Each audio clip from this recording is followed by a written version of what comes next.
Hello दोस्तों, स्वागत है आपका मेरे यूट्यूब चैनल स्टडी बोध में। तो दोस्तों आज आपके लिए एक महत्वपूर्ण वीडियो लाया हूँ। आपने देखा होगा कि पुलिस कांस्टेबल में 4 क्वेश्चन जो है आपके साहित्य से आए थे। मतलब 20 नंबर की आपकी हिंदी आती है, उसमें से 4 क्वेश्चन तो सिर्फ साहित्य से ही आ गए। ठीक है, तो साहित्य का पोर्शन आपके लिए महत्वपूर्ण है। तो आज आपके लिए मैं 35 महत्वपूर्ण, ठीक है, ध्यान देना कि 35 जो महत्वपूर्ण साहित्य की रचना जो कई बार एग्जाम में आ चुकी है, ठीक है, तो यही क्वेश्चन आपके रिपीट होंगे। तो वीडियो को बिल्कुल भी स्किप मत करना, बिल्कुल लास्ट तक देखना। कुछ आपको यहाँ से नया सीखने को जरूर मिलेगा। और आपका इसमें स्कोर कितना बैठा कमेंट में जरूर बताना। अगर आपको इसका नेक्स्ट पार्ट चाहिए, पार्ट 2 चाहिए, तो कमेंट में जरूर बताएं, मैं आपके लिए नेक्स्ट पार्ट भी लाऊंगा। और यूपीपीएससी जिस तरीके से प्रश्न पूछता है उसी तरीके से यहाँ पर प्रश्न लिया गया है। आपसे पूछा गया था, उसमें भक्तिन का मुख्य पात्र का नाम पूछा गया था। ठीक है, तो उस प्रकार से आपको यहाँ पर प्रश्न देखने को मिलेंगे और बहुत सारे प्रश्न आपको आते होंगे। तो कमेंट में जरूर बताएं, ठीक है, अपना स्कोर कमेंट में जरूर बताएं। इससे आपका रिवीजन होगा अंतिम समय के लिए। और पटवारी फॉरेस्ट गार्ड के लिए महत्वपूर्ण वीडियो है, बिल्कुल ध्यान देना। ठीक है, इन्हीं वीडियो से आपका जो साहित्य का पोर्शन है पूरा कवर हो जाएगा। जिस वीडियो को स्किप बिल्कुल मत करना, आपका अच्छे से इसमें कवर हो जाएगा। तो चलते हैं पहले क्वेश्चन की तरफ। तो दोस्तों आज का पहला क्वेश्चन है कि इनमें से महादेवी जी की रचना कौन सी नहीं है। बिल्कुल इसका सही आंसर बताना। ठीक है, कमेंट में जल्दी से आप इसका सही आंसर बता सकते हो कि महादेवी जी की रचना कौन सी नहीं है। ऑप्शन है आपके पंचरत्न, पथ के साथी, अतीत के चलचित्र और मेरा परिवार। ठीक है, तो दोस्तों इसका सही उत्तर है आपका पंचरत्न। ठीक है, ऑप्शन ए बिल्कुल सही हो जाएगा। क्या पूछा गया आपसे कि कौन सा नहीं है पूछा गया। ठीक है, तो इनके पथ के साथी भी है, अतीत के चलचित्र भी इन्हीं की रचना है और मेरा परिवार भी इन्हीं की रचना है। तो पंचरत्न जो है इंपॉर्टेंट है, ये एग्जाम में आ चुका है और ऐसे ही डायरेक्ट प्रश्न यही बन जाएगा। तो वीडियो को बिल्कुल भी स्किप ना करें। नेक्स्ट है आपका लोक मंगल की भावना का सर्वश्रेष्ठ कवि इनमें से कौन है। देखो काफ़ी अच्छा क्वेश्चन है, जल्दी से इसका सही उत्तर बताओ। ठीक है, मैंने कहा था ना आपको कि आपको यहाँ से कुछ ना कुछ नया सीखने को जरूर मिलेगा। और दोस्तों सबसे पहले वीडियो को शेयर जरूर कर दे और जो पहली बार हमारी वीडियो देख रहे हैं तो चैनल को सब्सक्राइब जरूर करें। ऐसे ही आपकी महत्वपूर्ण वीडियो आती रहेंगी। तो यहाँ पर क्या पूछा गया आपसे कि लोक मंगल की भावना का सर्वश्रेष्ठ कवि इनमें से कौन है। लोक मंगल की भावना का सर्वश्रेष्ठ कवि, ठीक है, तो वो कहा जाता है आपका गोस्वामी तुलसीदास को। ठीक है, तो ऑप्शन बी बिल्कुल सही हो जाएगा। नेक्स्ट है आपका सेवा सदन किसका उपन्यास है। बिल्कुल इंपॉर्टेंट है, सेवा सदन किसका उपन्यास है। ऐसा मत सोचना कि ये प्रश्न तो मुझे आते हैं तो मेरे लिए ये वीडियो महत्वपूर्ण नहीं है। बिल्कुल लास्ट तक बने रहना। आपका इसमें स्कोर कितना बना तो कमेंट में जरूर बताना। तो यहाँ पर सेवा सदन का किसका उपन्यास है, तो इसका सही उत्तर हो जाएगा आपका प्रेमचंद। ठीक है, ऑप्शन भी बिल्कुल सही हो जाएगा। बिल्कुल रट लेना इसको, सेवा सदन एग्जाम में बन जाएगा। नेक्स्ट आपका इनमें से कौन सा उपन्यास प्रेमचंद का नहीं है। ठीक है, तो दोस्तों इस तरीके से प्रश्न जरूर पूछता है यूपीएससी कि कौन सा उपन्यास नहीं है। तो ऑप्शन है आपकी नूरजहां, गोदान, गबन और निर्मला। तो दोस्तों यहाँ पर आपको दिख रहा होगा कि गोदान और निर्मला और गबन भी किन का है, वो भी प्रेमचंद का है। ठीक है, जो यहाँ पर नूरजहां है ना वो प्रेमचंद का नहीं है। तो ऑप्शन ए यहाँ पर बिल्कुल सही हो जाएगा, क्योंकि आपसे पूछा गया है कि कौन सा नहीं है। ठीक है, तो ऑप्शन ए बिल्कुल सही हो जाएगा। आपको निर्मला भी ध्यान में रखना है। ठीक है, गोदान तो और गबन आपको याद होगा, पर निर्मला भी ध्यान में रखना है, ये भी किसका है, प्रेमचंद जी का है, तो ध्यान में रखना। नेक्स्ट क्या है आपका प्रेमचंद किस उपन्यास के कृषक जीवन की समस्या है। ठीक है, प्रेमचंद के किस उपन्यास के कृषक जीवन की समस्या है, मतलब उनका कौन सा उपन्यास था जो कृषक पे आधारित था, कृषि पे आधारित था। ठीक है, ऑप्शन है आपके गबन है, गोदान, निर्मला या रंगभूमि। तो इसका सही उत्तर है आपका गोदान। ठीक है, जो गोदान था ना वह कृषक जीवन पर आधारित था। तो ये प्रश्न आ सकता है, बिल्कुल इंपॉर्टेंट है, स्टार लगा लेना इसको। ठीक है, ये प्रश्न जरूर बनेगा। किस पर आधारित है, वह कृषि जीवन पर आधारित है, कौन सा आपका गोदान है। ठीक है, बिल्कुल इसे नोट कर लेना। नेक्स्ट क्वेश्चन है जयशंकर प्रसाद का कौन सा उपन्यास इनमें है। ठीक है, तो जयशंकर प्रसाद का उपन्यास बताना हमें। ऑप्शन है आपके मानस के हंस, चित्रलेखा, तितली या निर्मला। तो दोस्तों इसका सही उत्तर है आपका तितली। ठीक है, तितली जो है किसका उपन्यास है, वह जयशंकर प्रसाद का है। और आपका जो निर्मला है ये किसका उपन्यास है, ये आपका प्रेमचंद का उपन्यास है। ठीक है, तो ये भी ध्यान में रख लेना। नेक्स्ट है आपका बाण भट्ट की आत्मकथा किस विद्या की पुस्तक है। ठीक है, बाण भट्ट की आत्मकथा किस विद्या की पुस्तक है। ऑप्शन है आपके जीवनी है, एक आत्मकथा है, रेखा चित्र है, उपन्यास है। इस तरीके से भी प्रश्न पूछ सकता है, तो ऐसे भी आपको नोट करना है। ठीक है, जो आपका बाण भट्ट की आत्मकथा है ना, यह है एक उपन्यास है। तो ऑप्शन भी बिल्कुल इसका डी इसका बिल्कुल सही हो जाएगा। बिल्कुल इसे ध्यान देना। क्या है? बाण भट्ट की आत्मकथा, इसको बिल्कुल ध्यान देना। और एक किसकी हो जाएगी बाण भट्ट की आत्मकथा? हजारी प्रसाद द्विवेदी जी की है, तो ये भी नोट कर लेना। किसकी है? हजारी प्रसाद द्विवेदी जी की है। ऑप्शन डी बिल्कुल इसका सही है। नेक्स्ट है आपका, इनमें से हजारी प्रसाद द्विवेदी का उपन्यास कौन सा है? ठीक है, पूछा गया आपकी कौन सा इनका उपन्यास है। ऑप्शन है आपकी सुनीता है, तितली, पुनर्वा या सन्यासी। ठीक है, तो दोस्तों इसका बिल्कुल जो सही उत्तर है वो है पुनर्वा। बहुत इंपॉर्टेंट है, इसे बिल्कुल नोट कर लेना। ठीक है, जो पुनर्वा है ना, ये किसका है? हजारी प्रसाद द्विवेदी जी का उपन्यास है, ये नोट कर लेना। अभी हमने पढ़ा था जो तितली है वो किसका है? वो आपका है जयशंकर प्रसाद जी का है, तो इसे भी नोट आप कर लेना अगर आपको ये प्रश्न नहीं आता है। नेक्स्ट है आपका, इनमें से कौन सी रचना तुलसी की नहीं है? क्या पूछ रहा है आपसे कि कौन सी रचना जो है वो तुलसी की नहीं है, मतलब तुलसीदास की जी की नहीं है। ऑप्शन है आपके बरेवा रामायण, ठीक है, रामचंद्रिका, विनय पत्रिका या दोहावली। तो जल्दी से इसका सही उत्तर बताओ। तो दोस्तों इसमें आप कंफ्यूज हो रहे होंगे, तो बिल्कुल वीडियो को ध्यान से देखना। क्या पूछा आपकी? तुलसीदास की जो रचना नहीं है, तो इसका सही उत्तर आपका रामचंद्रिका, बिल्कुल क्लोज ऑप्शन है। तो रामचंद्रिका जो है वह तुलसीदास की रचना नहीं है। जबकि आपकी दोहावली भी किसकी है? वह तुलसीदास की रचना है। और आपकी विनय पत्रिका किसकी है? वो भी तुलसीदास की रचना है। और आपकी जो बरवे रामायण है ये भी किसकी है? वो भी तुलसीदास जी की है।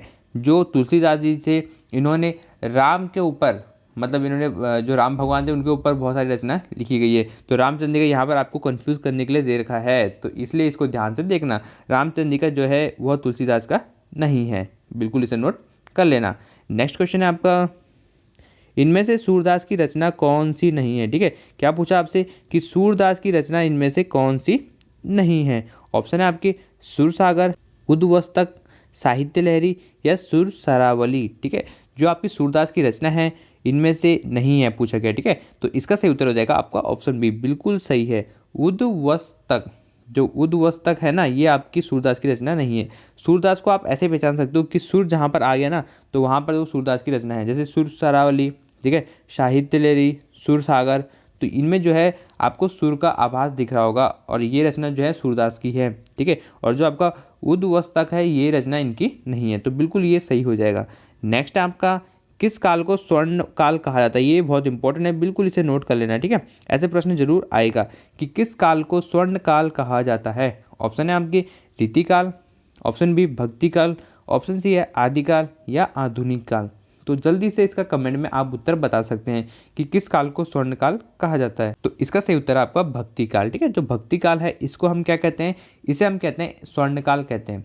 ठीक है, इस काल को क्या कहते हैं? स्वर्णकाल कहते हैं। नोट कर लेना, ऐसा प्रश्न यूपीएससी आपको जरूर पूछेगा, और ये एग्जाम में सारे प्रश्न आ चुके हैं। ठीक है, आप इन्हें देख सकते हो कि एग्जाम में ये प्रश्न कई बार आ चुके हैं, तो इन्हीं प्रश्नों से आपके प्रश्न बनते हैं। कोई नए प्रश्न नहीं बनते, आपके जो प्रीवियस ईयर के प्रश्न होते हैं, ठीक है, दूसरे स्टेट को होते हैं, उन्हीं को आप इसमें रिपीट किया जाता है, तो ये ध्यान रखना। नेक्स्ट आपका, सूरदास के गुरु कौन थे? ये इंपॉर्टेंट है, इसको जल्दी से आप सही उत्तर बताना कि सूरदास के गुरु कौन थे। ऑप्शन आपके रामानंद या मध्वाचार्य, रामदास या वल्लभाचार्य। इसका जल्दी से सही उत्तर आप बताओ। आपसे उम्मीद है कि आप इसका सही उत्तर बताओगे।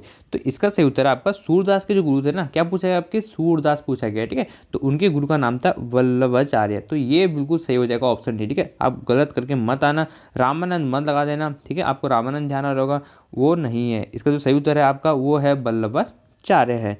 नेक्स्ट आपका, काम्यानी किस प्रकार का ग्रंथ है? ठीक है, जो कामयानी है ना वह किस प्रकार का ग्रंथ है? ऑप्शन आपके खंड काव्य, आपके मुक्त काव्य, महाकाव्य या चंपू काव्य। तो इसका सही ऑप्शन है आपका महाकाव्य। जो कामयानी है वह क्या है? एक महाकाव्य है। तो इसे भी नोट कर लेना, इस तरीके से भी प्रश्न पूछ सकता है। मतलब आयोग जो है ना किसी भी तरीके से प्रश्न पूछेगा ना, तो सारे प्रश्नों को यहाँ पर लिया गया है। और इसका जो नेक्स्ट पार्ट आएगा ना, अगर आपको इसका नेक्स्ट पार्ट चाहिए तो कमेंट जरूर करना। ठीक है, आपके एग्जाम में बिल्कुल 10 से 12 दिन बचे हैं, तो जल्दी से आप कमेंट करके बताएं, और ज़्यादा इसमें कमेंट आएंगे कि इसका नेक्स्ट पार्ट चाहिए तो मैं इसके लिए नेक्स्ट पार्ट भी लाऊंगा। दोस्तों आपके एग्जाम जो है बिल्कुल नज़दीक हैं, 10 से 12 दिन आपके परीक्षा में बचे हैं, तो इसलिए डायरेक्ट आप प्रश्न और उत्तर ही करेंगे। ठीक है, आप ज़्यादा समझने का समय नहीं है, आपको बिल्कुल रट लेना है जो आपको प्रश्न नहीं आता है, क्योंकि इतना समय नहीं है, इसलिए मैं आपसे बोल रहा हूँ कि आपको रटना ही पड़ेगा अगर आपको कोई चीज़ नहीं आता है। तो नेक्स्ट है आपका प्रेमचंद के किस उपन्यास का नाम बताइए जिसमें दहेज प्रथा की बुराई की गई। ये काफ़ी इंपॉर्टेंट है, बिल्कुल इसे नोट कर लेना, ठीक है। प्रेमचंद के उस उपन्यास का नाम बताइए जिसमें दहेज प्रथा की बुराई की गई है, ठीक है। इसमें बताया गया ना कि दहेज प्रथा के बारे में बताया गया है, तो वह कौन सी उपन्यास है। तो ऑप्शन आपके गबन, गोदान, निर्मला या सेवा सदन। तो इसका आप उत्तर जल्दी से कमेंट में बताओ। तो इसका सही उत्तर है आपका निर्मला, ठीक है। जो निर्मला है ना, इसमें क्या किया गया है, दहेज प्रथा के बारे में बताया गया है। तो आप देख सकते हो कि निर्मला क्या है, एक स्त्री का नाम है और दहेज प्रथा इसी से रिलेट कर रहा है। तो आप इसे ऐसे याद कर सकते हो, ठीक है। दहेज प्रथा और निर्मला, इसे आप ऐसे याद कर सकते हो। इससे पहले हमने ये पढ़ा था कि गोदान में किसके बारे में बताया गया, वह कृषि के बारे में बताया गया। तो इसे भी नोट कर लेना, ऐसे प्रश्न जरूर आते हैं, ठीक है। यूकेपीएससी ऐसे प्रश्न जरूर देखा और इस वीडियो से आपके एग्जाम में जरूर प्रश्न बनेंगे, तो वीडियो को ध्यान से देखना। और दोस्तों वीडियो को जरूर शेयर करें अपने दोस्तों के साथ। नेक्स्ट आपका अमन दास का पोथा किसका उपन्यास है। ये भी इंपॉर्टेंट है, बिल्कुल इसे नोट कर लेना, ठीक है। अमन दास का पोथा किसका उपन्यास है। पौधा नहीं होता, ये पोथा ही होता है, ठीक है। आपने कई बुक में देखा होगा कि पौधा लिखा होगा, पौधा नहीं होता, ये पोथा होता है। तो इसका आपका सही उत्तर है वो है हजारी प्रसाद द्विवेदी, ठीक है। हजारी प्रसाद द्विवेदी का क्या है, अमन दास का पोथा है। क्या नाम है उनका, अमन दास का पोथा। काफ़ी इनकी जो प्रसिद्ध रचना है, तो इसको नोट कर लेना, क्योंकि जो प्रसिद्ध रचना है ना वही यूकेपीएससी जरूर देगा। मतलब ऐसे रचनाएं जो आपको बहुत हाईलाइटेड है ना, उन्हीं को याद करना। और क्योंकि रचनाएं तो बहुत सारी होती है, तो इतना आप याद कर नहीं कर पाओगे, परंतु जो हाईलाइटेड है, जिनमें आपको पुरस्कार मिले हैं, तो उनको ही याद करना। और ये अमन दास का पोथा काफ़ी महत्वपूर्ण है, एग्जाम में भी आ चुका है और इसको ध्यान में जरूर रखना। नेक्स्ट आपका भिक्षुक कविता के रचयिता हैं, ठीक है। भिक्षुक जो कविता है एक के रचयिता कौन है, मतलब भिक्षुक जो है एक कविता है, ठीक है। कोई ये रचना नहीं है, ये है एक कविता, और कविता से भी आ सकता है। तो इसके रचयिता कौन है। तो ऑप्शन है आपकी जयशंकर प्रसाद पंत हैं, महादेवी वर्मा है या निराला है, ठीक है। तो इसका सही उत्तर है आपका निराला। सूर्यकांत त्रिपाठी निराला जी भिक्षुक कविता के रचनाकार हैं। तो इसे भी ध्यान में आप जरूर रखना, भिक्षुक, ठीक है। बिल्कुल इसे नोट कर लेना। नेक्स्ट आपका पल्लव के रचयिता हैं। क्या पूछ रहा है आपसे कि पल्लव के रचयिता कौन है। ऑप्शन आपके सुमित्रा नंदन पंत, निराला जी, जयशंकर या महादेवी वर्मा। तो इसका सही उत्तर आप जल्दी से बताओ। आपसे उम्मीद है कि आप बिल्कुल इसका सही उत्तर बताओगे। पटवारी का एग्ज़ाम बिल्कुल आपका 8 जनवरी को है, बिल्कुल आपके आंखों के सामने है। तो इसको स्किप बिल्कुल भी मत करना इस वीडियो को, क्योंकि यहाँ से आपके प्रश्न जरूर बनेगा। तो इसका सही उत्तर आपका ऑप्शन है सुमित्रा नंदन पंत। इनकी जो रचना है वो है आपका पल्लव, ठीक है। काफ़ी महत्वपूर्ण है, काफ़ी चर्चा में है, और ये प्रश्न आपका एग्जाम में जरूर बनेगा। नेक्स्ट आपका निर्गुण भक्ति काव्य का प्रमुख कवि है। निर्गुण भक्ति काव्य का प्रमुख कवि कौन है, ठीक है। ऑप्शन है आपके सूरदास हैं, तुलसीदास हैं, कबीरदास हैं या केशवदास हैं। एग्जाम में आ चुका है और आपकी परीक्षा में ये प्रश्न जरूर बनेगा कि निर्गुण भक्ति के, ठीक है। ऐसे ही आपका प्रश्न जो आया था वो आपका पुलिस कांस्टेबल में आया था। तो निर्गुण भक्ति काव्य के जो प्रमुख कवि हैं वो हैं आपके ऑप्शन सी कबीरदास, ठीक है। बिल्कुल यहाँ पर सही हो जाएगा। कौन सी भक्ति के हैं, निर्गुण भक्ति के हैं। इसे आप जरूर नोट करना। दोस्तों आपका जो पटवारी का पेपर है उसमें थोड़ा सा आपका लेवल जो है वो थोड़ा सा टफ रहेगा। मतलब पुलिस कांस्टेबल का जो एग्ज़ाम था वो तो 12th लेवल पर था, और यूकेपीएससी का पहला एग्ज़ाम था। मतलब एक तरीके से आपके लिए सरप्राइज था कि कौन से पोर्शन से कितना प्रश्न आएगा। तो आपने देखा होगा कि साहित्य से उसने 4 प्रश्न दे दिए, करंट अफेयर्स दे दी, रीजनिंग के प्रश्न भी ज़्यादा दिए, और ऐसे ही आपको पटवारी में भी आ सकता है। ज़रूरी नहीं कि ऐसा ही आएगा। मुझे लगता है कि पटवारी का जो पेपर है वह थोड़ा सा अलग तरीके से बनेगा और काफ़ी अच्छे लेवल का बनेगा। इस तरीके से बनाया जाएगा कि बच्चे उसमें ज़्यादा स्कोर ना कर पाए। एक मॉडरेट लेवल का पेपर, और उसमें जो जीएस है ना वो काफ़ी अच्छे लेवल की पूछी जा सकती है, ये मेरा अनुमान है। तो नेक्स्ट आपका श्रद्धा किस कृति की नायिका है, ठीक है। ऐसे ही आपका प्रश्न जो आया था वह पुलिस कांस्टेबल में आया था कि लक्ष्मी जो है वह भक्ति की क्या है, प्रमुख पात्र है। तो श्रद्धा जो है किस कृति की नायिका है। ऑप्शन है आपके कामयानी, कुरुक्षेत्र, साकेत या रामायण। इसका जल्दी से आप सही उत्तर बताओ, ठीक है। किस कृति की है। तो इसका सही उत्तर आपका कामयानी। ये बहुत इंपॉर्टेंट है, ठीक है, मोस्ट इंपॉर्टेंट है। मुझे लगता है कि एग्जाम में आपके बनेगा। कामयानी किसकी रचना है, तो वो है आपकी श्रद्धा, ठीक है। प्लस जो कामयानी की जो मुख्य पात्र था ना वो था श्रद्धा, नाम था उसका, ठीक है। श्रद्धा, बिल्कुल ध्यान देना। नेक्स्ट आपका अशोक के फूल के रचनाकार हैं। ये थोड़ा सा इंपॉर्टेंट है और काफ़ी आसान भी है, आपने कई बार इसे पढ़ा होगा। अशोक के फूल क्या है, एक निबंध संग्रह है। तो ये भी ध्यान में रखना, ठीक है। ये है क्या, क्योंकि उपन्यास आता है, कहानी भी आ सकता है। तो दोस्तों इसका सही उत्तर है आपका हजारी प्रसाद द्विवेदी, जो अशोक के फूल है ना आपके, वो किसकी रचना है? हजारी प्रसाद द्विवेदी जी की रचना है। ये काफ़ी महत्वपूर्ण है और ये प्रश्न आपके एग्जाम में बन सकता है, तो बिल्कुल इसे नोट कर लेना। अशोक के फूल किसकी रचना है? हजारी प्रसाद द्विवेदी जी की रचना है। और ये क्या है? एक निबंध संग्रह है, तो ये भी महत्वपूर्ण है मेरे हिसाब से। तो ये पूछ सकता है कि ये क्या है, ये एक निबंध संग्रह है, उपन्यास है, कहानी है, तो ये पूछा जा सकता है। तो ये जो है एक क्या है? निबंध संग्रह है, अशोक के फूल। नेक्स्ट आपका झरना के रचयिता कौन है? तो झरना क्या है? एक काव्य है, ठीक है, और इसके रचयिता कौन है? ऑप्शन आपके सोनलाल द्विवेदी, महादेवी वर्मा, जयशंकर प्रसाद या सुभद्रा कुमारी चौहान। दोस्तों वहाँ पर जो है आपका ऑप्शन जो है ये नहीं आएंगे, ठीक है, क्योंकि ये ऑप्शन जो है आपके बुक में नहीं है, मतलब सिलेबस में नहीं है। यहाँ पर आपका ऑप्शन चेंज कर देगा और बाकी जो है वो बिल्कुल सेम रखेगा, तो ऐसे प्रश्न बन सकता है, तो इसको ध्यान में रखना। जो झरना है वह किसकी रचना है? तो इसका सही उत्तर है आपका जयशंकर प्रसाद। जो जयशंकर प्रसाद है उनकी रचना है झरना। बहुत इंपॉर्टेंट है, कई बार एग्जाम में बन चुका है और आपको बिल्कुल नोट इसे करना है। तो दोस्तों अगर आपको वीडियो में मज़ा आ रहा है तो वीडियो को लाइक कर दे। नेक्स्ट आपका पंच परमेश्वर कहानी के लेखक हैं, ये काफ़ी इंपॉर्टेंट है, बिल्कुल इसे नोट कर लेना। पंच परमेश्वर क्या है? एक कहानी है, और इसके लेखक कौन है भाई? तो वो ऑप्शन है आपके रामधारी सिंह दिनकर, प्रेमचंद है, या मैथिली शरण गुप्ता, या सुमित्रा नंदन पंत, ठीक है, सुमित्रा नंदन पंत। तो इसका सही उत्तर है आपका प्रेमचंद, ऑप्शन भी बिल्कुल सही हो जाएगा। पंच परमेश्वर के कौन है लेखक? वो हैं आपके प्रेमचंद, ठीक है। तो थोड़ा सा इसको आप ऐसे याद कर सकते हो, पंच परमेश्वर है, ठीक है, पंच परमेश्वर है वो प्रेमचंद का, तो पॉज से आ रहा है तो आप प्रेमचंद इसको भी ऐसे भी ध्यान में रख सकते हो, ठीक है, थोड़ा सा आपको ध्यान आ जाएगा, बाकी आप सही कर लोगे। पंच परमेश्वर प्रेमचंद को लगा के आना। नेक्स्ट आपका तोड़ती पत्थर कविता के कवि हैं, ये बिल्कुल इंपॉर्टेंट है। तोड़ती पत्थर क्या है? तोड़ती पत्थर कविता के कवि कौन हैं? तो ऑप्शन है आपके सुभद्रा कुमारी चौहान, महादेवी वर्मा, सूर्यकांत त्रिपाठी निराला, या माखनलाल चतुर्वेदी, ठीक है। इसका आप जल्दी से कमेंट में सही उत्तर बताओ, आपसे उम्मीद है आप इसका सही उत्तर बताओगे कि तोड़ती पत्थर है, क्या है? तोड़ती पत्थर। तो इसका सही उत्तर आपका सूर्यकांत त्रिपाठी निराला जी, इन्हीं की क्या है? कविता है, क्या है? तोड़ती पत्थर। जो अधिकतर कविता है ना वो अगर आती है तो वो सूर्यकांत त्रिपाठी निराला जी की ही आती है, तो आप ऐसे भी इसको ध्यान में रख सकते हो। बाकी आप अच्छे से इसको पढ़ के जाना। सूर्यकांत त्रिपाठी जी की जो कविता है वो है तोड़ती पत्थर है। नेक्स्ट है आपका ज्ञानपीठ पुरस्कार पाने वाले हिंदी के प्रथम साहित्यकार, ठीक है, आपने कई बार ये पढ़ा होगा और बिल्कुल इसे नोट कर लेना कि ज्ञानपीठ पुरस्कार पाने वाले हिंदी के जो प्रथम साहित्यकार, ये आ सकता है क्योंकि प्रथम जरूर आता है, और आपके वर्तमान में कौन है, मतलब किसको साहित्य अकादमी पुरस्कार मिला है वो भी जरूर देखना है हिंदी में, ठीक है, किसको मिला है बिल्कुल ज़रूर देखना। तो आपका इसका ऑप्शन है सुमित्रा नंदन पंत, रामधारी सिंह दिनकर, अज्ञे को, या महादेवी वर्मा को। तो इसका सही उत्तर है आपका सुमित्रा नंदन पंत को मिला था। किसको मिला था? सुमित्रा नंदन पंत जी को मिला था, ज्ञानपीठ पुरस्कार मिला था। क्या मिला था आपका? ज्ञानपीठ पुरस्कार मिला था, मतलब प्रथम जो साहित्यकार है जिनको ज्ञानपीठ पुरस्कार मिला था। नेक्स्ट आपका विनय पत्रिका की रचयिता कौन है? सॉरी, विनय पत्रिका के रचयिता का नाम क्या है?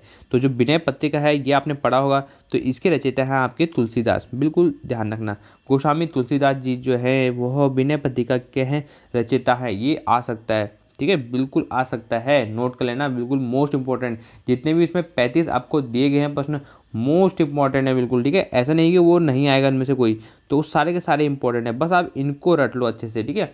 जिसने साहित्य अच्छे से नहीं पढ़ा तो आप ये जो वीडियो आएंगी इनको अच्छे से रट लो, बिल्कुल अच्छे से याद कर लो, यहीं से आपके प्रश्न बनेगा, ठीक है, ध्यान में देना।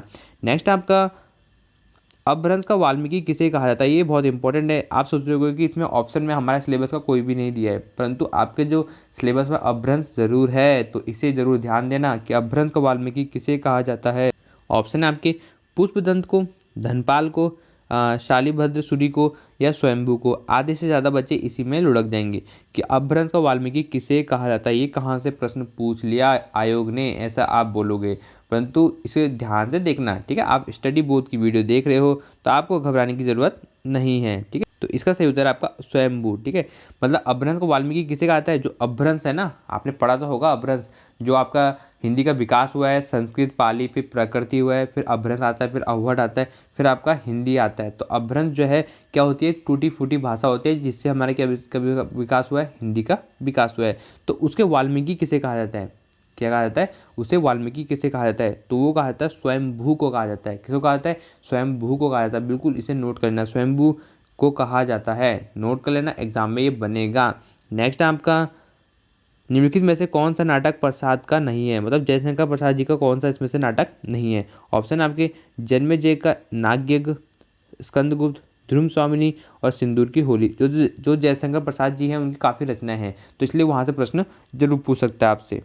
तो इसका सही उत्तर है आपका सिंदूर की होली। ऑप्शन डी बिल्कुल सही हो जाएगा। जो आपका जयशंकर प्रसाद जी का जो नाटक है वो इनका नहीं है, सिंदूर की होली। ठीक है, बाकी सब इनके हैं। जन्मेजय का नागयज्ञ भी है, स्कंदगुप्त भी है, ध्रुव स्वामिनी भी है, सिंदूर की होली नहीं है। दोस्तों ये जरूर देख रहे हैं कि क्या पूछ रहा है आपसे, नहीं है पूछ रहा है कि है पूछ रहा है। ठीक है, कहीं आप पहले आपने देखा कि जन्मेजय का नागयज्ञ, आप इसे टिक करके आ गया और बिल्कुल वहीं पर गलत हो जाएगा, क्योंकि आप प्रश्न नहीं पढ़ते हो, जल्दीबाजी कर लेते हो। तो प्रश्न को ध्यान से जरूर पढ़ना। नेक्स्ट आपका निम्नलिखित में से कौन सा पुस्तक प्रेमचंद द्वारा लिखित नहीं है, मतलब निम्नलिखित में से कौन सी पुस्तक प्रेमचंद द्वारा लिखित नहीं है। ऑप्शन आपके कायाकल्प, जय पराजय, रंगभूमि या प्रेमाश्रय। तो आपने देखा होगा कि कायाकल्प भी किसकी है, वह प्रेमचंद जी की है, रंगभूमि भी है इनकी और प्रेमाश्रय भी है। परंतु जो जय पराजय है वह प्रेमचंद जी की नहीं है। बिल्कुल ऑप्शन जो है आपको बिल्कुल क्लोज दे रखे हैं, तो बिल्कुल से ध्यान से देखना। जय पराजय जो है उनकी नहीं रचना है, किसकी, प्रेमचंद जी की नहीं है। तो ऑप्शन भी बिल्कुल यहाँ पर सही हो जाएगा। नेक्स्ट आपके भ्रमर गीत के रचयिता कौन है, तो इसे जरूर नोट करना कि भ्रमर गीत के रचयिता कौन है, बहुत इंपॉर्टेंट है। ऑप्शन आपके सूरदास, घनानंद, शिव सिंह या विद्यापति। तो दोस्तों यहाँ पर जो है आपको प्रश्न जो परीक्षा में ना वो यहाँ पर ऑप्शन चेंज हो जाएंगे। ठीक है, तो इसलिए आप कंफ्यूज हो सकते हो। तो जो भ्रमर गीत है वो है सूरदास के, किसके हैं, आपके सूरदास जी के हैं। तो इसके जरूर नोट करना। आपका पटवारी का एग्ज़ाम बिल्कुल नज़दीक है, तो मेहनत बिल्कुल करते रहो और आपका एग्ज़ाम जो है ज़रूर निकलेगा। आप ज़रूर पटवारी में सिलेक्ट होंगे। लेवल पे है वो फॉरेस्ट गार्ड की तैयारी जरूर करें, बहुत अच्छी जॉब है आपके लिए। ठीक है, बहुत अच्छी अपॉर्चुनिटी है। कम एज में अगर जॉब मिल जाती है, सरकारी जॉब मिल जाती है, तो उसका अलग ही मज़ा होता है, ये ज़रूर ध्यान रखना। ठीक है, बहुत ही अलग मज़ा होता है अगर कम एज में सरकारी जॉब मिल जाती है। आपके पेरेंट्स जो होते हैं उनको भी आपके ऊपर आस होती है कि हमारा बच्चा जो है कहीं ना कहीं सिलेक्ट हो जाए। नेक्स्ट आपका ईदगाह के रचनाकार कौन है। ठीक है, ये काफ़ी इंपॉर्टेंट है, आपने नहीं पढ़ा होगा कि ईदगाह कहानी के रचनाकार कौन है, ये प्रश्न आ चुका है। ठीक है, तो ईदगाह के रचनाकार कौन है। ऑप्शन आपके प्रेमचंद है, अज्ञ है, प्रसाद है या जनेन्द्र है।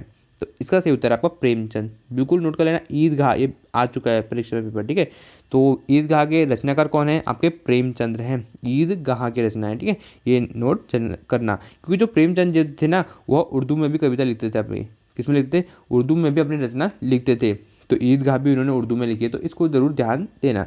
नेक्स्ट है आपका साकी के रचयिता कौन है। ऑप्शन आपके रसखान है, सूरदास हैं, कबीरदास हैं या रहीम हैं। तो इसका जल्दी से सही उत्तर आप बता सकते हो कमेंट में कि साकी के रचयिता कौन है। तो इसका सही उत्तर आपका कबीरदास। कबीरदास जी जो है साकी के रचयिता हैं। किसके रचयिता हैं, साकी के रचयिता हैं। साखी, ठीक है, क्या है, साखी के रचयिता कौन है, कबीरदास जी हैं साखी के रचयिता। इसको नोट जरूर करना। नेक्स्ट आपका निम्नलिखित में से कौन सा प्रबंध काव्य है, ये बहुत इंपॉर्टेंट है, बिल्कुल इसे नोट कर लेना। ठीक है, क्या पूछ रहा है आपसे, बिल्कुल इसे अच्छे से ध्यान देना कि निम्नलिखित में से कौन सा प्रबंध काव्य है, कौन सा प्रबंध जो है वो एक काव्य है। ऑप्शन आपके रामचरितमानस, आंसू, एक कंठ, बिस्पाई, बिहारी रत्नाकर। तो इसका सही उत्तर आपका वो है रामचरितमानस। क्या है, एक प्रबंध काव्य है। कौन सा प्रबंध काव्य है, क्या बोल रहा है, प्रबंध काव्य है रामचरितमानस। बिल्कुल इसे ध्यान देना। नेक्स्ट है आपका चांद का मुंह टेढ़ा है के रचयिता कौन है। ठीक है, चांद का मुंह टेढ़ा है इसके रचयिता कौन है, ये इंपॉर्टेंट है, ये प्रश्न आपका एग्जाम में जरूर बन सकता है। ऑप्शन आपके भारतेंद्र हरिश्चंद्र, भवानी प्रसाद मिश्रा, गजानन माधव मुक्तिबोध या गिरजा कुमार माथुर। तो इसका सही उत्तर है आपका मुक्तिबोध। गजानन माधव मुक्तिबोध जो है चांद का मुंह टेढ़ा इनकी रचना है। ठीक है, वहाँ पर आपको जो है ऑप्शन चेंज करके दे सकता है, परंतु जो प्रश्न है ना वो यही रहेगा, तो ये जरूर ध्यान देना। नेक्स्ट आपके रामलला नछुआ के रचनाकार हैं, ये इंपॉर्टेंट है, इसे जरूर नोट कर लेना कि रामलला नछुआ के रचनाकार कौन है भाई। ठीक है, ऑप्शन आपके रत्नाकर हैं, रैदास हैं, तुलसीदास हैं या घनानंद हैं। तो इसका सही उत्तर आपका तुलसीदास। ऑप्शन सी बिल्कुल सही बैठ जाएगा। किसके हैं, रामलला नछुआ, बिल्कुल ध्यान देना, रामलला नछुआ। ठीक है, मैंने क्या कहा था, जो तुलसीदास जी है उन्हें राम भगवान के ऊपर बहुत सारी रचना लिखी गई है। तो यहाँ पर आप देख सकते हो कि रामलला नछुआ किसकी रचना है, तुलसीदास जी की रचना है। तो इसको आप ऐसे ध्यान रख सकते हो। नेक्स्ट आपका यामा के रचयिता कौन है, क्या पूछ रहा है आपसे, यामा के रचयिता कौन है। तो ये बहुत आसान है, इसके रचयिता हैं आपके महादेवी वर्मा। बिल्कुल इसे नोट कर लेना। यहाँ के रचयिता है महादेवी वर्मा हैं, इसे आप जरूर नोट करना। सारे के सारे प्रश्न महत्वपूर्ण हैं, आपके जो है 35+ यहाँ प्रश्न को देखने को मिलेंगे, तो बहुत महत्वपूर्ण है, बिल्कुल भी स्किप ना करें। नेक्स्ट है आपका हिंदी का पहला उपन्यास किसे माना जाता है। ये काफ़ी इंपॉर्टेंट है, बिल्कुल इसे नोट कर लेना, ठीक है। हिंदी का पहला उपन्यास किसे माना जाता है। आपका मन में प्रश्न आ रहा होगा कि ये तो हमारे सिलेबस का नहीं है। दोस्तों उपन्यास, साहित्यकार, ये सब आपके सिलेबस में आते हैं, परंतु जो साहित्यकार हैं उनसे तो वो आएगा, पर है कि अपभ्रंश का वाल्मीकि किसे कहते हैं, हमारा हिंदी का प्रथम उपन्यास किसे कहा जाता है, ऐसे प्रश्न तो जरूर आएंगे। तो हिंदी का जो पहला उपन्यास किसे माना जाता है, ऑप्शन आपकी चंद्रकांता को, परीक्षा गुरु को, त्रिवेणी को या नूतन ब्रह्मचारी को। तो इसका सही उत्तर आपका परीक्षा गुरु को। किसको मानते हैं, परीक्षा गुरु को मानते हैं। क्या मानते हैं, हिंदी का पहला उपन्यास किसे माना जाता है, परीक्षा गुरु को माना जाता है, ठीक है। हिंदी का पहला उपन्यास, इसे जरूर नोट कर लेना, परीक्षा गुरु को। परीक्षा वाणी, परीक्षा गुरु कैसे भी आप इसे याद कर सकते हो, परीक्षा गुरु, परीक्षा वाणी, आप बिल्कुल ऐसे ध्यान रख सकते हो। हिंदी का पहला उपन्यास है, क्या है, हिंदी का पहला उपन्यास है।